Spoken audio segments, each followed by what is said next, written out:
everybody. Welcome to Reign of Troy Radio, the very first ever video podcast. It is episode 435 coming to you on Monday, August 1st. We're going to talk about Pac-12 Media Day, which went down in downtown on Friday, and so much more here about the USC Trojans. As always, you can follow us on Twitter at Reign of Troy, like us on Facebook, facebook.com/Reign of Troy. Be sure to subscribe to us now here on YouTube, on Apple Podcasts, on Spotify, wherever you can find a podcast, we are there. Our email address is reignoftroy@fansided.com, and our phone number is 213-373-1USC. Suck at What's Bruin Show.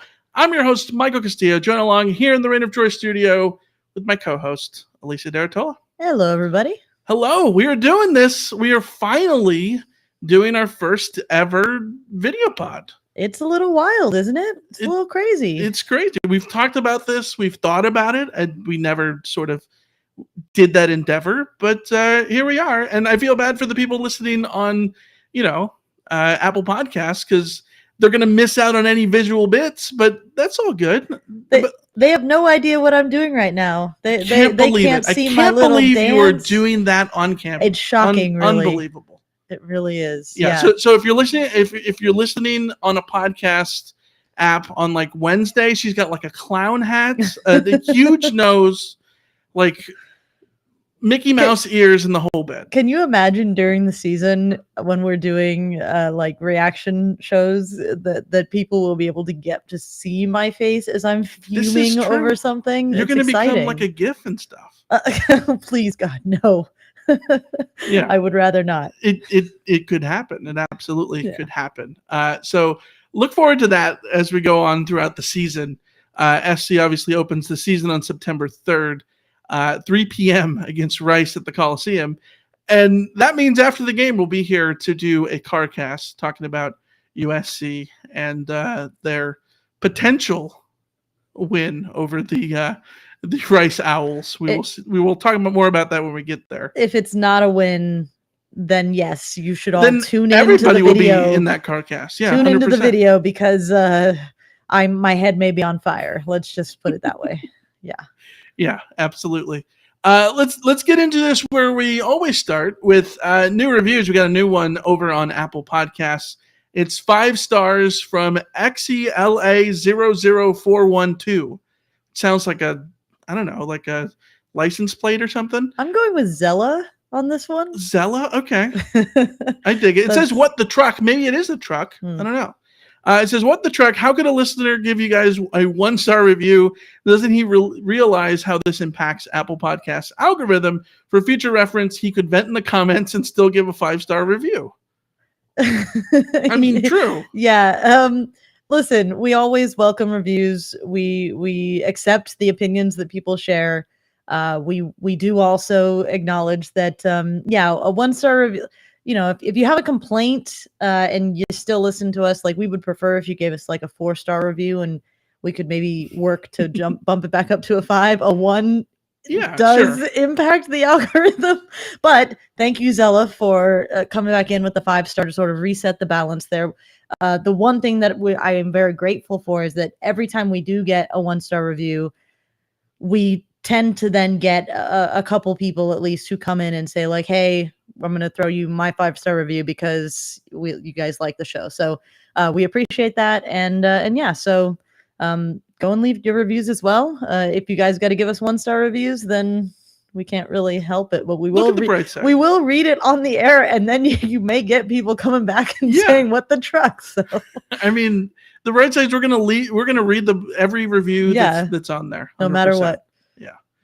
So thank you, Zella, for the review, and as always, you can leave us more reviews over on Apple Podcasts. 5-star, and we'll be like your best friend for forever. But Alicia, let's get into the news. Just a heads up, we don't have the soundboard already on the YouTube side of things yet. So stay tuned for that. We still have to find the soundboard and hook it all up. So if you're listening on Apple Podcasts, you're going to hear the intro music, and it's going to be great. If you're watching on YouTube, just imagine it. Imagine the news drop right here as we transition to talking about Carol Folt. Alicia, the big news here is this from the LA Times that Carol Folt apparently shut down the Pac-12 expansion talks last year. What's this? Yeah, this one is interesting. It's almost savage when you hear the headline. Um, Apparently there was a meeting in the wake of Texas and Oklahoma leaving for the SEC. There was a meeting among Pac-12 sort of power makers where they were considering bringing in some Big 12 schools had approached the conference about joining, and they're in the middle of like this presentation. This is all according to the LA Times. They're in the middle of this presentation about whether or not they're going to do the sort of pros and cons of these teams coming in, and Carol Folt like shuts it down. Like straight up, it's just like, why are we even thinking about this? Why are we even talking about this?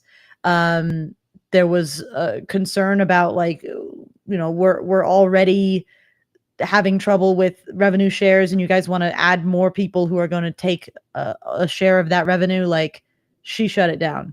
And then a year later, she is the one that spearheads USC moving to the Big Ten. The optics are definitely is USC the villain? I mean, it certainly looks a little like it, right? Like, I think it's incredible that for so long, Carol Folt was sort of the enemy of a lot of the SC fan base. And we talked about it here on the pod. Like, it wasn't necessarily fair. It was super undeserved.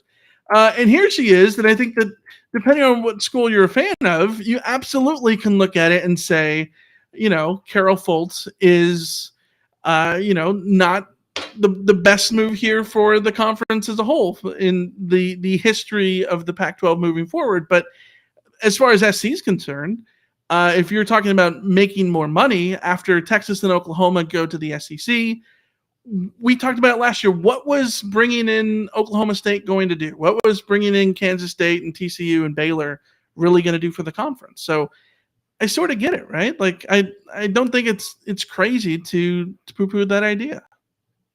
Yeah, that was sort of my thought too. Is at the time, I think we talked about it, and I feel like it was the kind of thing where there isn't enough clear positive movement behind bringing in any of these. Each one of the teams that that the Pac-12 was considering was, I guess maybe you get the Dallas-Fort Worth market, maybe, but not really, because it's not like TCU is the biggest brand in that market. Maybe you go for Baylor's money, but then there's sort of the religious aspect there that can get complicated.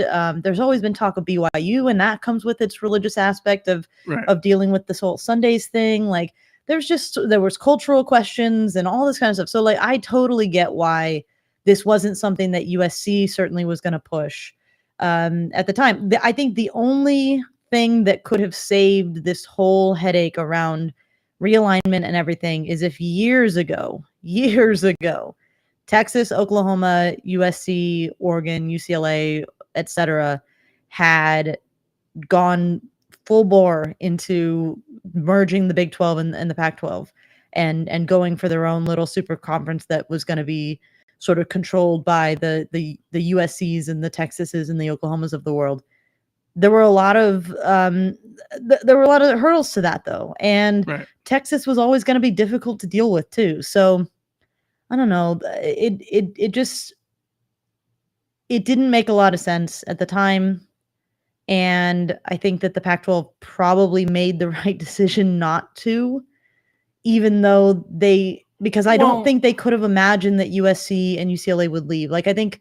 What do you consider the Pac-12 there? Do you consider the Pac-12 as it stands now, which is essentially the Pac-10, if we're going to take SC and UCLA out of there? Because if that's the case, then no, I don't think this was the best move for the Pac-10 or the leftovers of the Pac-12, right? Like, but at the end of the day, like, if you're talking about SC being in a conference with a media market, do you want Manhattan, Kansas, or do you want Manhattan and New York? Even though that's Rutgers, and Rutgers obviously isn't New York's football team exactly.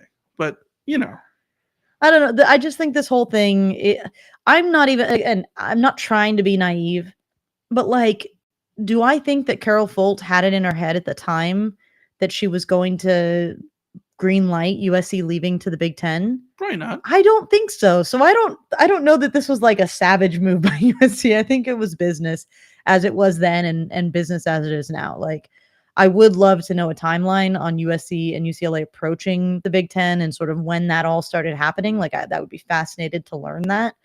But somehow I just don't I get the feeling that if it had gone on that long, it would have leaked earlier than literally the day before it was going to happen.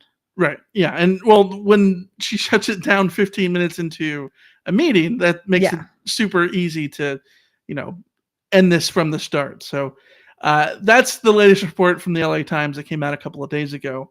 Other news to get to here. This one may be more on the worrisome side.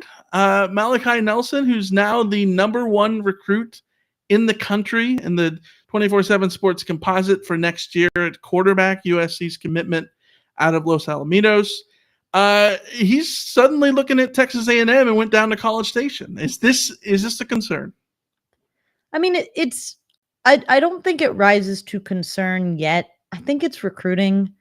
I think that recruiting trips at this point are too big of a thing that like a high school kid can do, that to get mad at them for taking a trip at this point. I can't do it. Do I think that Malachi Nelson is in danger of flipping to Texas A&M at this moment?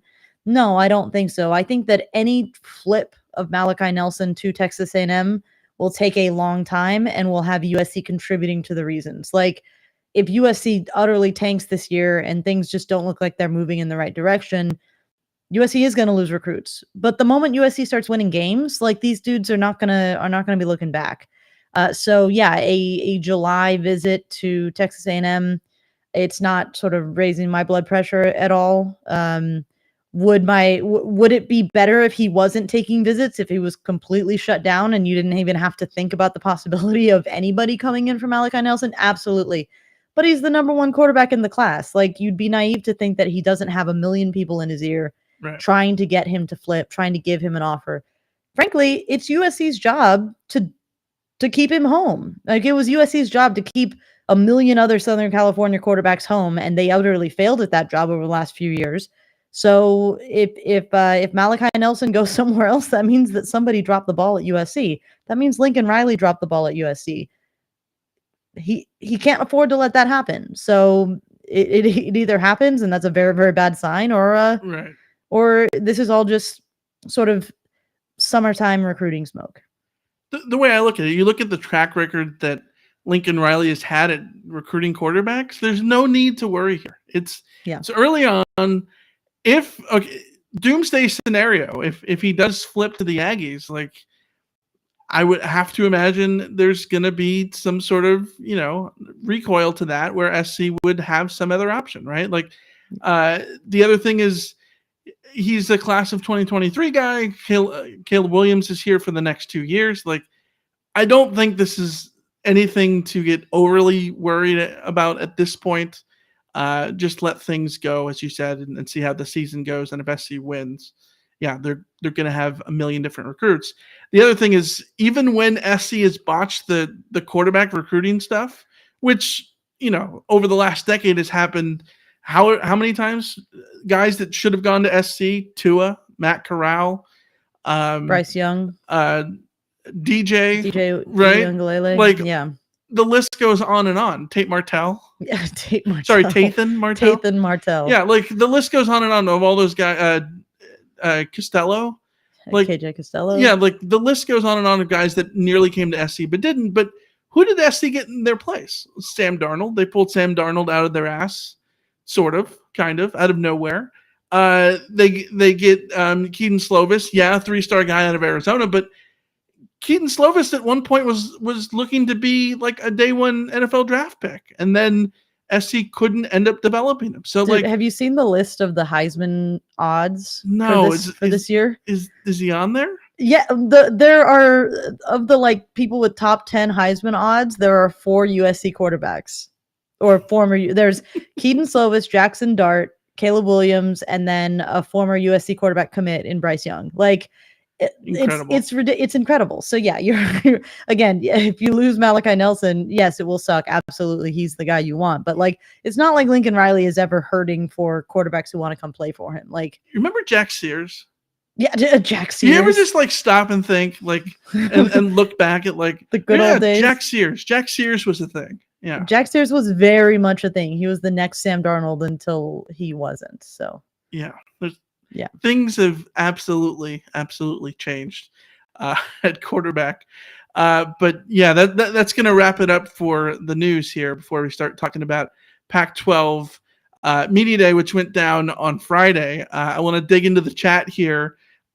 We got a shout out from the College Football Bros. It says graphics are great. I'll take that compliment. Thank you. John Bueller says, look at this. Look at how nice this is. Yeah. Matthew Moreno says, Michael, what hat is that? It's the Frisco Rough Riders. Yeah, out of Frisco, Texas. One of the things I'm excited about is getting to do these video podcasts. Means people are going to get to see your massive collection of random hats. Yeah, except it's gonna look like we're absolutely like the ripoff of Tunnel Vision, where Shotgun had his backwards hats, I'll have them forwards, and all. It's just two sides of the same coin. Two times the sides of the same hat. Yeah. Two sides of the same hat. Yeah. David asked, where is the dog? Sadly, Jessie is in her crate. She cannot be trusted to not lay on the ground and chew the things that are the loudest. Yeah. We learned that the last time we recorded podcasts. Well, last time we recorded it was your AirPods. Oh yeah, she was literally munching on my AirPods, which survived somehow, but yeah, that she does that, but yeah, we love her, but she hasn't quite learned to be quiet enough to be a guest of the podcast. But one day maybe we'll have her sitting. She'll be on. Right back there, just chilling out, and then you all can just watch the dog instead of watching us. That'll be nice. Yeah, and she'll call right into the rant line, I'm sure. Yeah. And then also Ross asked if I'm optimistic today. Optimistic Alicia's in the house. There you go. And with that, let's move on to talking about the Pac-12 Media Day. And the media poll came out on Friday at Pac-12 Media Day. USC picked to finish third in the Pac-12 behind Utah and Oregon. The interesting thing, though, is there was a total of 33 voters in this. 26 people picked the Utah Utes, who are the defending Pac-12 champs. 26 people. Only 2 picked Oregon and 5 picked SC. Yet SC still picked third. UCLA is 5th, Oregon State 5th. UCLA 4th, Oregon State 5th. Washington State, Stanford, Cal, ASU, Arizona, and Colorado brings up the rear in 12th. Alicia, did the media get it right here? I think they did. I think there's too much uncertainty at USC and Oregon. Oregon lost some really big hitters in terms of their players, and also they're starting over with a new coach. And I think they made a very interesting hire, but they made a hire of a guy who has no head coaching experience, no lone defensive coordinator experience either. He's basically just a recruiting guru. So he has a lot to prove. I would be skeptical about Oregon hitting the ground running very well. USC has been super active in the transfer portal, but at the same time, 54 scholarship players have been sort of transitioned out of this roster. USC's brought in a bunch of guys who I think we all agree are intriguing, but aside from Caleb Williams and Jordan Addison, and I think I personally put Shane Lee in this category too. Those are like the big impact guys that I'm very, very certain will have an impact. But the rest of them, and this is no offense to any of them, because I think everybody that USC added has some real potential. Like, I'm really excited about Brendan Rice and Romello Height from Auburn on the defensive side. Could be an absolute gamer for USC. But all of those guys are not like USC brought in one Biletnikoff Award winner. None of the other guys they brought in are national award winners. So like, you can't bet on this being a storming turnaround of a roster that's been completely reworked. Right. Skepticism should rule when it comes to USC. excitement. Optimistic Alicia is here to say she's extremely excited. It's like we're almost there. It's like I'm pumped to see this team. I'm excited to see this team. But I think the media is correct to say, you know what? No, USC needs to prove it before we pick USC to go toe to toe with Utah. Utah has Kyle Whittingham. We know what he is. We know what that team is. We know what they can do. Cam Rising at quarterback. Cam Rising, it looked great at quarterback last year. They have a system in place. They have good players. I think that this is entirely fair. And if at the end of the year USC or Oregon are at the top of that of the standings, good on those teams because they answered the questions. But those questions don't go away. Like, they still exist. Skepticism rules for both of them.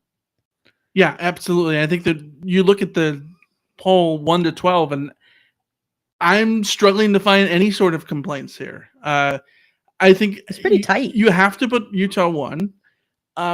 After that, I think it's a question of, do you go with someone like Oregon, SC, UCLA?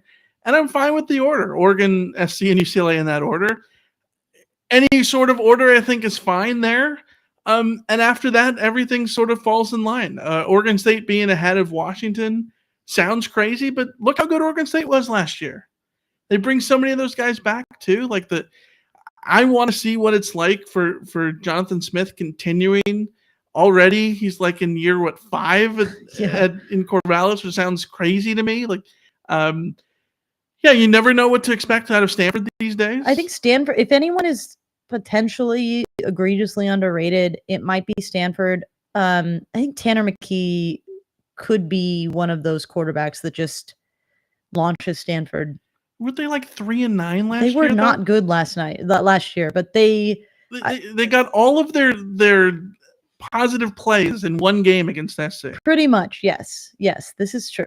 And they will do it again this year, by the way. Yeah.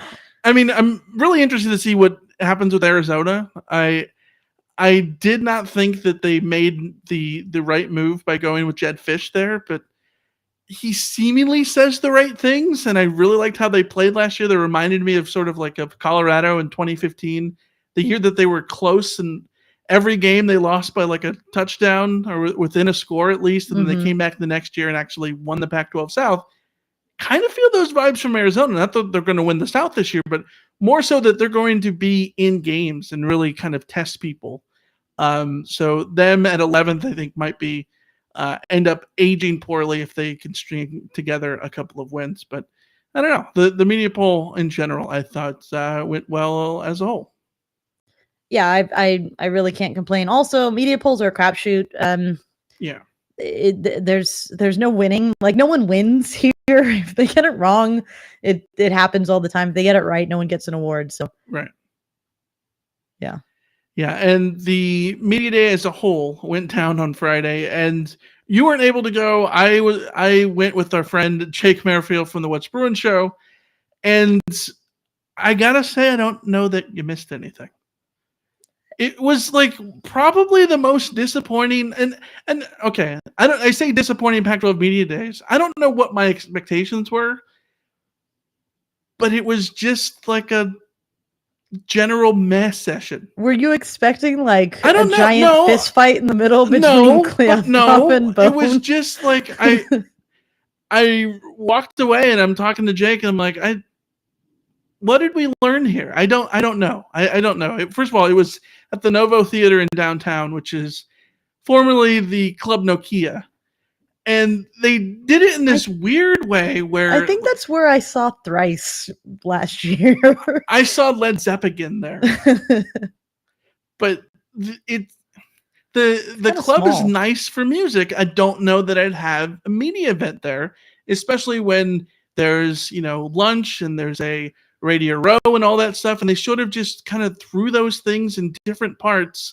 You kept having to take elevators up one floor, but you couldn't take it all the way up to the other place. Like, it was like you were in a video game, going through different levels. It was very bizarre logistically, but I digress.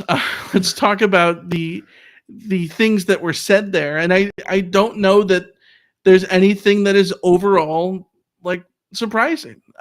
George Kliavkoff gets out and is asked about the state of the conference, and obviously he's going to be positive and look forward and talk about the good things, because Pac-12 Media Day is about drumming up PR for the conference, right? And he's asked about SC and UCLA, and he gets to those questions, but he also mentioned it in the opening, saying as a conference, we are, of course, very disappointed by the decisions of SC and UCLA to leave the Pac-12 and a century of tradition and rivalries after 2024. That said, SC and UCLA have been proud members of the Pac-12 for almost a century. Despite their decision, we cherish their relationship with their student athletes, coaches, staff, faculty, alumni, and fans. And for that reason, I personally have instructed everyone at our conference to make sure that the student athletes are given every opportunity to compete and succeed for as long as they remain in the Pac-12, which sort of led to the awkwardest moment of the day when he was asked, in the unlikely event that in the next couple of years SC UCLA made the playoff, besides money that the conference get, what would the benefit of the Pac-12 be? And Gliavkov says, well, they're Pac-12 schools for the next 2 years. We're rooting for their student athletes. To which the reporter from the New York Times says, why? Because that's the right thing to do, says Gliavkov. And yeah, like, I don't know what is he supposed to say? I mean, the money that the conference would get from either of those teams winning the championship would matter to the conference. Yeah, like, of course. Could help the teams in the conference, lift themselves up a little bit. So you can't like poo-poo that at all. I don't know what more you want from the Pac-12 in that scenario. Like, is it better for them or worse for them if that scenario comes true? If I'm the Pac-12, yeah, I want that money. Like, that money, like, there's no other. 100%. Gliavkov can't say, like, he's going to say because it's the right thing to do. But, like, in reality, it's like, would you turn down that money? Like, we don't necessarily get to control that. It's not like they've helped USC or UCLA win championships over the last 10 years. Not that they've been in great position at any point. Well, at a couple points USC was, but. Wouldn't it be better than the inverse? Yeah. They get to the Big Ten and then they win. Yeah.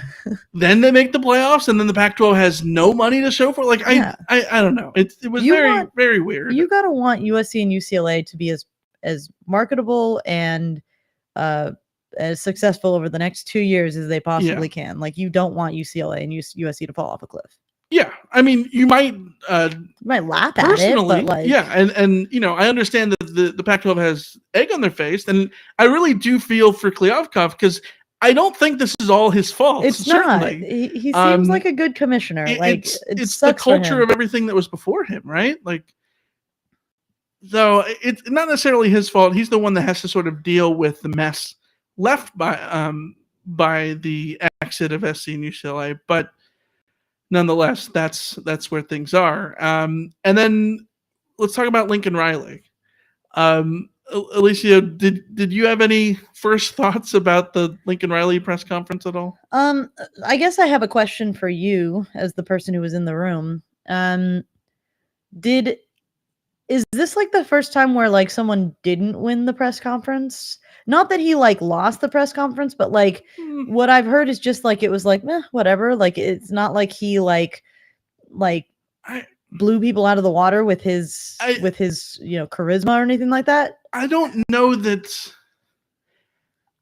I'm not going to say that I don't know that he could have won the press conference. Obviously, it's Pac-12 Media Day. Anyone can win a press conference by saying the right things. I've seen coaches every year win the press conference. I thought Chip Kelly won his press conference. I thought his press conference was great. And I thought that he deflected questions when he needed to. He answered them when he needed to. He did all those things. I think for Lincoln Riley, it was difficult because he gets saddled with all the expectations questions. And then on top of that, the Big Ten questions. And then stuff that he just can't explain or has to explain in a way that makes him sound sort of like the bad guy in college football when he gets asked about going out and recruiting Jordan Addison. Why do I always mix the names up? Jordan Addison. It's two first names, so it's true. Jordan Addison, and how that was NIL a factor, was this a factor, was that a factor? At one point he was asked about Kyler Murray and what it was like to have the the 4-hour study hall thing in his contract. Like, there were a lot of things. The Pat Narduzzi call was asked, and obviously he's going to give a non-answer to that. Like, I don't know that Lincoln Riley failed at this press conference. He got questions that he was inevitably going to get, and a lot of those there wasn't going to be a satisfying answer to. That said, let's talk about the expectations. He was asked about them, and he said, the people we brought in here, the whole staff we brought in here, we didn't come to play for second.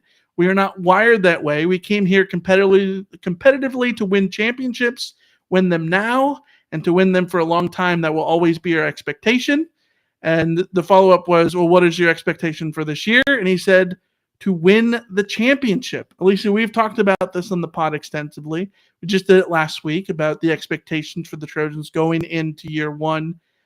What do you say? Because I think you and I are in the mindset that no, the expectation is not to win a championship in year one. But if you're Lincoln Riley and you say those things, what do you think? If I had $1 for every time I heard a coach talk about their goal being winning the championship, even though that might not be a realistic goal, I would have a few more dollars in my bank account than I currently do. Like, yes. This is just like, this is the standard line. And maybe, a decade ago I would have gotten pulled in with this about like, yeah, they understand the expectations at USC by saying they're going to win championships. But like, I've just listened to it one too many times. Like, it literally means nothing. Every coach is going to say it, and they should. I'm not saying that they shouldn't. Lincoln Riley has no business walking into USC and saying anything but that he expects to compete for championships, because yes, that's why you take the USC job. Like, when you take the USC job, especially leaving a place like Oklahoma, like you're doing so because you want to set yourself up to better win championships. Like, that's the long and short of it. So yes, come out and say you want to compete for championships. Does that mean that I'm going to change my expectations based on that? No, because Clay Helton said that every year too. Right. And we saw what happened every year with those teams. Like, just setting that as an expectation doesn't mean that you have the capacity at this moment to do it. And as I've said over and over again, Lincoln Riley could be the greatest head coach in the history of football, and I still don't think, like, Nick Saban in his prime could walk into this team, and I still don't think that that this team would be one that I put money on to win the title. Like, so many things need to go right. It's just, I'm not going to hedge that bet. Lincoln Riley should be pushing that to the players, though, that he has expectations of them acting like champion title contenders in their preparation, which if they want to have even a slightly decent season, like if they want to go 8-4 even, they need to go into this season preparing as though they are competing for that kind of level. So yeah, it works. Yeah, the way I see it, this is if you're a coach, if you're a competitor, obviously you want to win everything. Caleb Williams was asked the same question, and he said that he wants to win every game. And then Shane Lee was talking about expectations, and he says that expectations are the best when they are set behind closed doors and you're not answering to the expectations outside of the room. And I think that's probably the most objective answer, like in total here. But the reality is that coaching is about motivation, and you're going to get one of two things at these press conferences. You're either going to get A, we're going to win a championship, or B, no, we're not even going to talk about championships. We have to win today and then win tomorrow, and all those things. Like, those are all just ways to focus and ways to coach. So it doesn't matter. I don't think Lincoln Riley should be judged on whether or not SC wins a championship in year one. But if he wants to put the standard there so that way he's never changing the standard, then yeah, of course, do it. Like, absolutely. Do what works as a coach and what is going to be a motivational tool for you to get the most out of your players. You just need to sort of pass this test. You setting that to win the championship expectation out in the media, that needs to be a daily sort of, okay, so are you doing studying like you want to win a championship? Are you lifting weights like you're doing so because you want to win a championship? Right. Like, I tend to agree with the idea that you can talk about winning championships, but the real fact of the matter is players at USC should go in thinking we will win every game that we play. And I don't think that's an unreasonable expectation. Like, No. stuff happens and you might not win every game that you play, but this USC team, as someone in the K-Cat in the comments says, this is not optimistic, Alicia. It's like, I get it. I'm not certainly not. I'm not pumping this. I'm not pumping the sunshine, but I will say the thing that is always very frustrating about watching USC is that you legitimately can go into 99% of the games and say, this is a game that USC could win. And if I were anyone on this roster, I would go in and I go down this schedule and say, like, why couldn't this team beat Notre Dame? Why couldn't this team beat, every team on the current schedule? Yes, this team could do that. They should go into each game saying we expect to win this game because that's the level that USC will want to play at. What you want to happen doesn't always happen, but that should be the expectation for sure. And if you'd go ahead and follow that, then you do go on to win championships. Yeah. And for me, I'm just amazed at how different the same message can be for everybody, which is every coach is all about preparation and not getting ahead of yourself, but also setting goals, right? But they just go about it a different way. And I know that everyone loved to hate on Clay Helton for saying things about winning the Pac-12 South, but we talked about it extensively. It's the same exact thing that Pete Carroll would have said. Pete Carroll every year. Pete Carroll talked about winning the Pac-10 more than anything else because you had to win the Pac-10 to go to the Rose Bowl, and then that's what you could control. And this is a different setup. And the other thing is, Lincoln Riley said championship. He didn't say what championship. He said the championship. He said the championship. What is the championship? Could it be? Maybe he just means beating UCLA. It's the city championship. The city championship could be the Pac-12 championship. Could be the national championship. Could be the Cheez-It Bowl championship. You never know. It's an open-ended conversation there. Yeah, absolutely. Well, Alicia, let's get into the mailbag before we open it up and dive into the chat and get all your questions. You guys listening to us here on YouTube, hit us with questions. Put question in the beginning of your question so that way we can see your question in the chat. Preferably in all caps question, because then it'll make it a little bit easier to track. I've already seen a couple people in there doing a Q or a question stuff, so you're on the right track. But all caps question will just make it easier to not miss your question if that's what you're in there for. Yeah, let's start with stuff we got offline first. A tweet from Maskless says, I'm really intrigued with this kid, Tackett Curtis, as a freshman. Do you see him starting as a middle linebacker? This kid's football IQ is high enough for such a position. Congrats, Alicia and Michael, on your move from podcasting to live video. Yeah, thank you. Thank you, Maskless.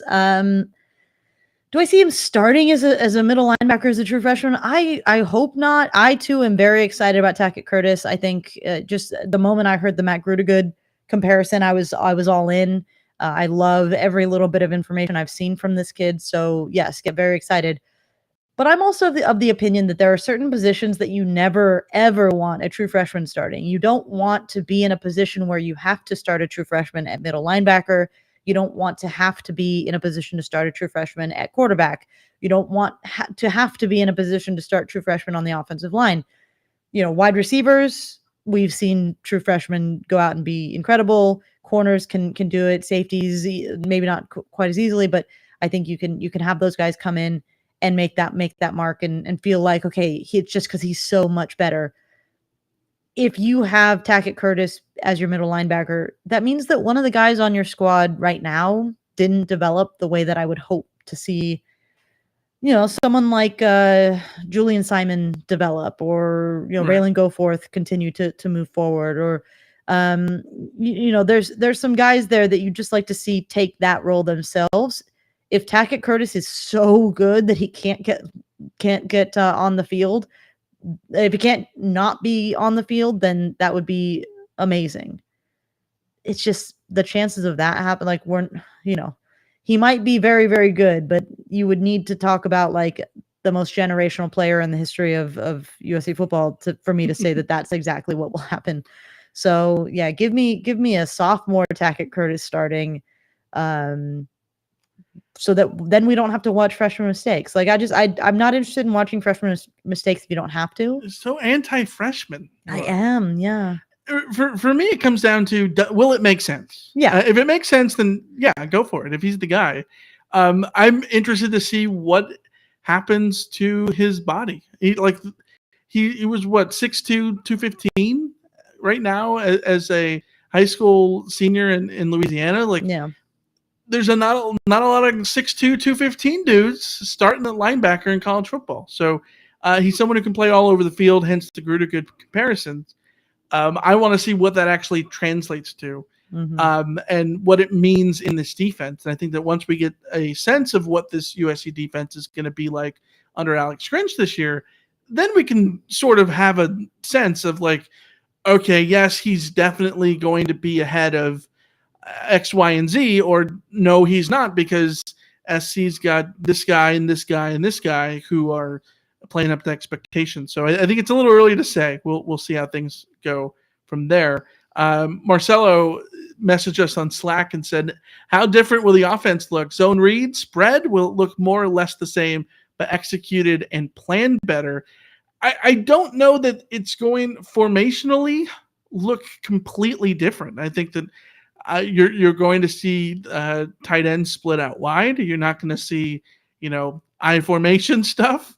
But I think that expect to see more in terms of play calling, more things that involve the run game, because one of the things that Oklahoma did so well under Lincoln Riley was run the football.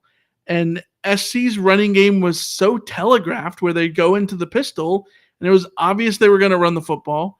And you knew if they were going to run right or left, dependent on where the tight end was lining up, who was really an H-back and all those things. I expect that sort of telegraphed nature of the offense is going to be probably the biggest difference for USC going forward. Yeah, like this isn't going to be a drastic change in terms of, like you said, the formations and stuff. Like, the offense is probably going to look similar. The execution hopefully will be drastically different. 100%. And like you said, I think the biggest change that we're going to see is it has a lot more to do with play calling, and play design. The timing of when they go into a certain formation and what they do out of it. If I look forward to not having the foresight of when USC is running left or right based on the formation, because I should never be able to do that. I am not a tactical mind in the slightest. That should not be something that I was able to identify, and I was doing it for the offenses USC has had over the last few years. So I look forward to being surprised by what Lincoln Riley does, because things are just designed better. So yeah. Yeah. Top Trojan fan says, with 54 players rotating out of the roster, so many transfers coming in, how hard do you think it will be to create cohesiveness within the team? I would imagine it'd be awfully difficult, right? I think it's I keep saying this, it's unprecedented. I don't know how long it will take to have that many players replaced and everybody fit in perfectly. It's possible that the cohesiveness will gel immediately because people are more on the same page and people are moving in the same direction, and it's sort of a fresh start with a new coaching staff, new strength trainers, new assistant coaches, and all of that kind of stuff. And that might get people sort of like marching in the same direction, especially because the transfers who have come in have chosen those coaches to join, have been chosen by those coaches to join for whatever reason, whether it be mentality or physical ability. And then the guys who stayed on the roster, I suppose if I will bring, people keep saying I'm not optimistic Alicia today. Here comes some optimistic Alicia. The guys who are still on the roster are there because they were allowed to stay on the roster. Like, the only reason you have 54 players rotating out is because there was some roster management there that people were told to go, which means that the guys that are there on this roster are the guys that they want to be there. Right. And I hope that means that they're the guys with the right mindset, and the guys with the right mindset on working together, that could be really jump-started quickly to get that cohesiveness together. Yeah, I think the cohesiveness comes together in that it's new for everybody. Yeah. And so it's not just going to be new for some guys and not for anyone else. It's going to be new for everybody because of the situation that it's a new offense and on a new team with new coaches and all that stuff. So that should help from that standpoint. Last question before we jump into the YouTube chat here. SJ in Santa Barbara, USC beats Rice 24-21, scoring a last-minute touchdown to pull ahead. The Trojans struggle in the red zone, having to kick 3 field goals. They failed to score in the third quarter. What does Alicia and Michael's first car cast of the season sound like, and how worried should I be? Remember Washington a couple of years ago? No, I don't think. I think I'll be disappointed. I think my refrain will be, this is what I was telling you guys on August 1st when we had our first video podcast about how, you can't know how the team will come together. It might take some time. This is unprecedented. Don't necessarily get carried away by the hype. This team will have it'll be a wake-up call. This team will have to go through some struggles. So it will be okay. It'll be fine. Yeah. The long-term success, I think, is definitely there. It's day one is going to be the question mark. Okay, YouTube. Patrick says, will USC ever hope to be as great of a program as Ohio State? Sir. Last I checked, SC had a better record against the Buckeyes than the Buckeyes do against SC. That's what I'm saying. I haven't triple checked, but pretty sure I'm double checked. Jorge says, Alicia, have you changed your mind about situational mastery to your list of things to look forward to? I mean, situational mastery is a good thing if it's actually something that exists and can be completed instead of just, it's just like championships. Like, you can say championships all you want. That doesn't mean that you actually can go out there and do it. So yeah, I love situational mastery. So long as it's a show, don't tell situation. Situational mastery is such a good phrase that it sucks that it was ruined. Yeah. Josh says, do you think it is sunk in yet that Big Ten fans, that SC has a vast winning record against the conference, or they continue to pretend ignorance? SC is 69-29-2 all time against the Big Ten. Yeah, that record is pretty much speaks for itself. Alex says, would it make sense for SC to build a small campus in Indiana next to Chicago? Many Big Ten teams will be within 2 to 4 hours of travel time. USC can rent the campus to UCLA when they are not using it. There you go. This is even better than the private jet. As long as it's not like Gary, I think that could work. I think this is genius. Like, screw getting the private jet or whatever. Just go have like temporary living. You could set up like a library where the guys can have their sort of remote classes from the facilities. I think this is revolutionary. Let's do it. Yeah, the downside is all the jokes SC fans have made about rural Indiana because of Notre Dame would backfire just a little bit. Salvador says, is it a side-to-side setup, or are you guys using a background replication service? So we're actually we're in the simulation. We are in the simulation. What would you? We haven't finished Severance, so maybe we shouldn't talk about Severance.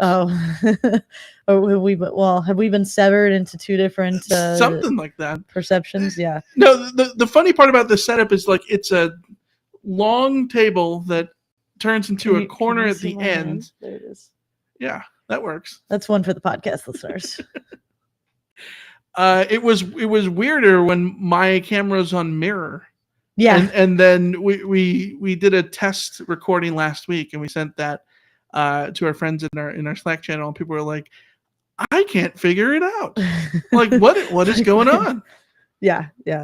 And hopefully we have plans to do some decorating, so it's a little bit there's more going on behind us. But yeah, we've got our little memorabilia tables. Today is the 1-year anniversary of moving into this apartment. Is it really? Yes, it is. Literally the 1-year anniversary, and we've yet to put up any of the stuff on the walls. Yeah, we have a lot of stuff that we brought with us to put up on the walls, but yeah, we're not. We might be procrastinators. So. A little bit. Matthew says, quick question, initial thoughts on pivoting to video. I think it's gone well so far. I think it's good. I hope the listeners are liking it. I think this will be fun. Yeah, I think so. Alex says, well, that's the same question about Indiana. Tim says, aside from the number of wins, what do you need to see in order to say this season is a success? Shout out to Alex for resending in his question with the question in all caps as we asked. So he was just following directions. We see you, Alex. As for Tim's question, the things that we need to see are progress, coaching, development, a feeling that players are coming along by the end of the season. And that I guess my feeling would be that like the first month of the season matters less and less the further into the season you go, but like in a positive direction. Because like there's a universe where USC absolutely blows out Rice and starts out 4-0, but then sort of falls down in the middle of the season. Like I wouldn't want to see that. Right. Just a general feeling that the team is coming together and that, you know, when they lose, that it's not a blowout, that it's because, you know, circumstances just sometimes happen the way that happens, and not that they were completely outmatched or outcoached or anything like that. Or if they are outmatched and outcoached, that they improve on those things, right? Like that they address those things and get better from them. I think that would be, you know, a big hallmark for Lincoln Riley in year one. Absolutely. Josh says, with it coming out that Oklahoma wasn't willing to drop money for bigger and better facilities per Lincoln Riley's request because the program was joining the SEC, will Sooner fans stop crying? I think the thing that's going to get Oklahoma fans over the whole Lincoln Riley thing is winning games and the season started. And they're a good team. They absolutely will win games this year and probably still win the Big 12. So the thing that will rear it up is if SC continues to either has success or fails dramatically. And if they do one of those two things, I think Oklahoma fans will be in their feelings either way. Michael, what year is it? 2022. How many years has it been since 2006? Fair enough. Okay, thanks. That's my answer. Bradley, if USC wins the first 3 games convincingly, will they be ranked in the top 10? Yes. I absolutely. Are you kidding me? Like, I think the pollsters are looking for any reason to put SC as high as they possibly can. I think the better question is, will USC be ranked in the top 5? I'm already seeing USC ranked in the top 10. Fansided just put out a top 50. Fansided.com, my employers put out a top 50 with USC at number 9, I think. So, yeah, it's more will USC be top 5? And my guess would be yes. I think there will be losses in the beginning of the season that open that up from other teams, and also any excuse to move USC up with Lincoln Riley and Caleb Williams running the show, I think will be taken. Yes. Yeah. The other thing is, like, as great as it is to, I think from the fan perspective, to root for a blue blood, there is nothing more, I think, annoying than Texas, Florida State, Miami, SC, Michigan, these schools constantly getting labeled being back or not, and then it turns into a joke, and then it turns into this. Like, Texas is back, yo. Yes, but people joke about it, but also at the same time, people are so desperate for it to be real. Yes. That any sort of thing, and they're like, oh, Texas won a game. Well, we got to put them in the top 10.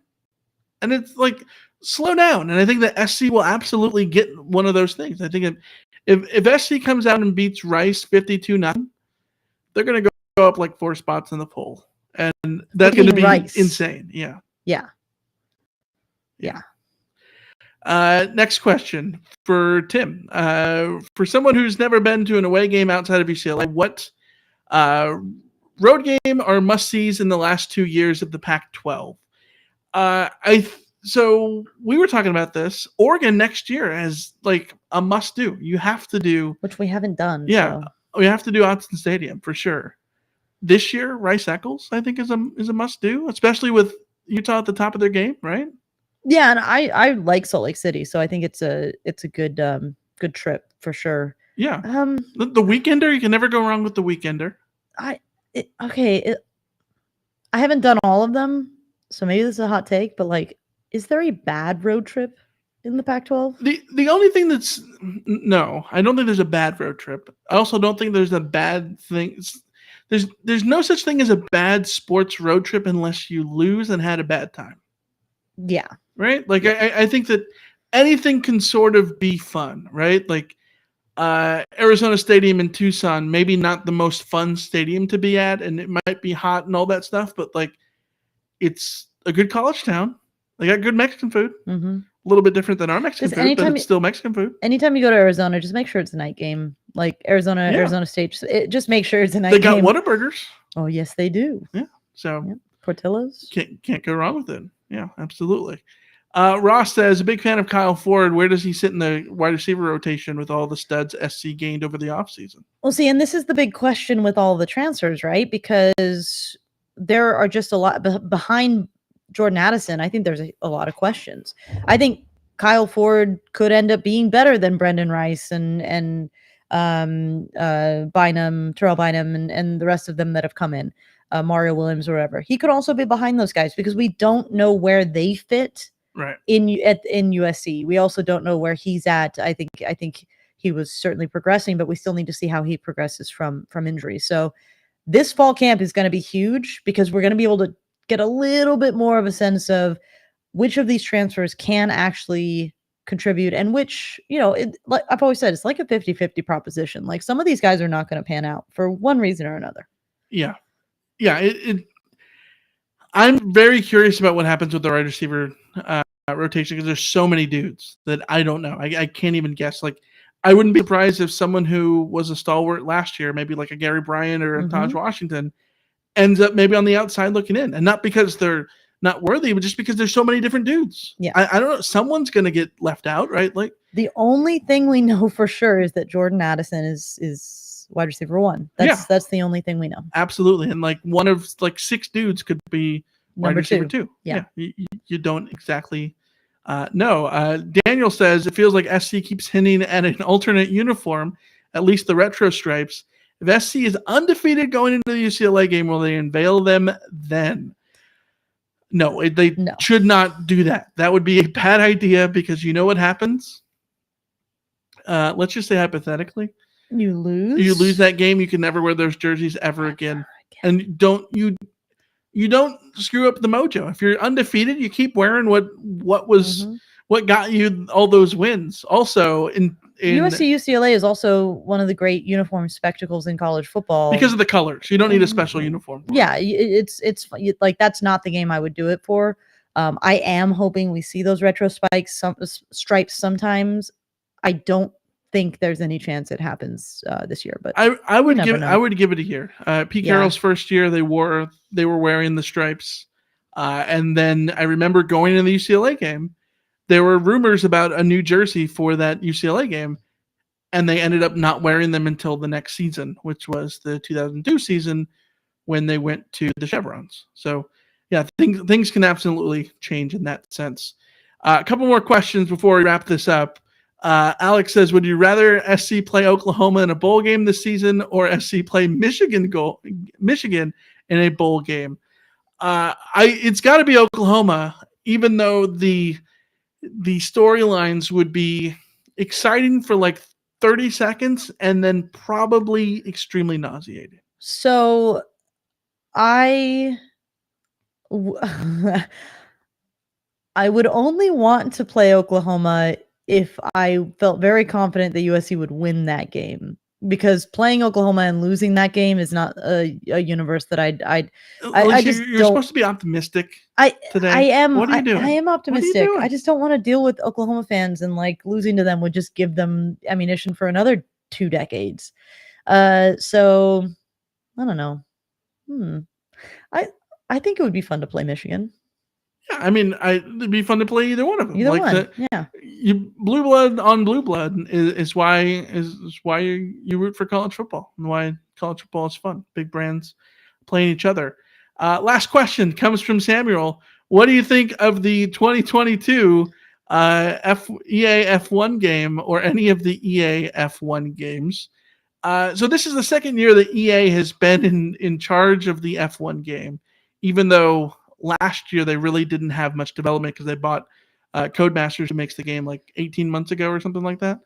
But this is the first one that EA had more of an input on. There's a lot of mistakes, but I don't necessarily think they're EA mistakes. I think everyone just loves to make EA the scapegoat. And my overwhelming thought about sports games is that the problem with sports games and why they are never satisfying as a consumer is because they're on a 1-year development plan. And as someone who has worked on an engineering team, web and doing web development and stuff like that, everything takes a long time to put together. It takes a long time to strategize, a long time to wireframe, a long time to get things developed, go through alpha, beta, and all those different testing things. Like, everything takes forever. And so when you have this process where you have to put out one every single year because of your contractual agreements with the leagues, it really limits your ability to develop properly and have features that are actually pushing the envelope and the game improving from year to year. And so people end up getting so disappointed because, well, when they go buy the new Call of Duty, it's gotten significantly better since 3 years ago when they released the previous one or what have you. So I think that ends up making sports games inherently disappointing. That said, this year's game, I think, much better than last year's, where last year's left off. But man, the AI is pretty good. All I want is for them to take some of the time they put into making the graphics look utterly amazing, which they do look utterly amazing. Yes. But take some of the time they do in that and put it into fixing the technical problems that make the game not fun. Yes. Because like we're in a racing league, so like we want to play this game every week. We want to right there. Yeah, that's my rig right behind me. Racing thing. Yeah. We want to enjoy this game once a week with our friends playing like competitive races, and yet every single week there is something that drives everybody crazy. The AI being stupid, some sort of weird glitch that causes you to lose, the last weekend, last week, I had an AI run into me literally run through the back of me during a safety car and damage my rear wing, basically ruining my race. Like, that kind of thing is annoying. So fix the glitches and spend less time on I 100% agree with you, Michael. We would all be better off if these were on, re-release the game every couple of years, but the money will not allow that to happen. So I get it, but that gives me some hope for the NCAA football game. The first year should be very good because they will put an entire development cycle into it. Right? Yes. So I'm hopeful that maybe we'll miss out on some of the worst things that we see in other sports games, because this was a game that is going to have to be completely remade for the modern video game. Right. So hopefully that's the thing that does it. But yeah, who knows? They're still going to get my money. So that's, and they know that, and that's part of the problem. Yes, absolutely. Well, that's going to wrap up our first ever live show here on Retro Radio, episode 435. It's been a blast. As always, you know where to reach us. You can subscribe to us, especially here right on YouTube. If you're watching us on YouTube, hit the subscribe button. We'll be back next Monday at 5 p.m. Pacific. If you're listening to us on Apple Podcasts, be sure to give us a 5-star review. If you are on Spotify, follow us there. You can follow us anywhere you can find a podcast. So we are there. Our email address is always reignofjoy@fansite.com, and our phone number 213-373-1USC. Suck at What's Brewing Show. Was I not supposed to do it a second time? Do we do that at the end? I don't remember. I don't remember either. No. Anyways, shout out to all you guys in the comments and watching us with us. Yes. This has been a blast. We couldn't do it without you guys.